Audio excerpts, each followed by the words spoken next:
আফগানিস্তানকে হারিয়ে বাংলাদেশকে নিয়ে একই বললেন ভারতের ক্যাপ্টেন রোহিত শর্মা। সুপার 8-এ ভারতের প্রথম প্রতিপক্ষ ছিলেন আফগানিস্তান।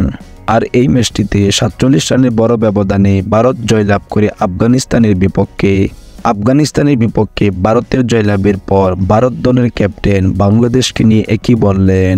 বিস্তারিত জানতে সম্পূর্ণ ভিডিওটি দেখুন। এবারে টি-20 বিশ্বকাপে অন্যতম একটি দল হচ্ছে বাংলাদেশ। বিশেষ করে বাংলাদেশের বোলিং লাইন আপ হচ্ছে খুবই শক্তিশালী, কিন্তু ভারতের ক্যাপ্টেন রোহিত শর্মা বাংলাদেশের বোলিংকে নিয়ে একই বললেন। তিনি বললেন, বাংলাদেশের বোলিংকে নিয়ে ভাববার মতো সময় আমাদের হাতে নেই, কারণ আমরা টি-20 বিশ্বকাপের প্রস্তুতি ম্যাচে বাংলাদেশকে একেবারে নাজেহাল করে ছেড়ে দিয়েছি। বাংলাদেশের বোলারদেরকে পাত্তাই দেইনি তাদেরকে আমরা এমনভাবে চার্জ করেছি যে প্রত্যেক ওভারে আমরা 20 রানের মতো নিয়েছি।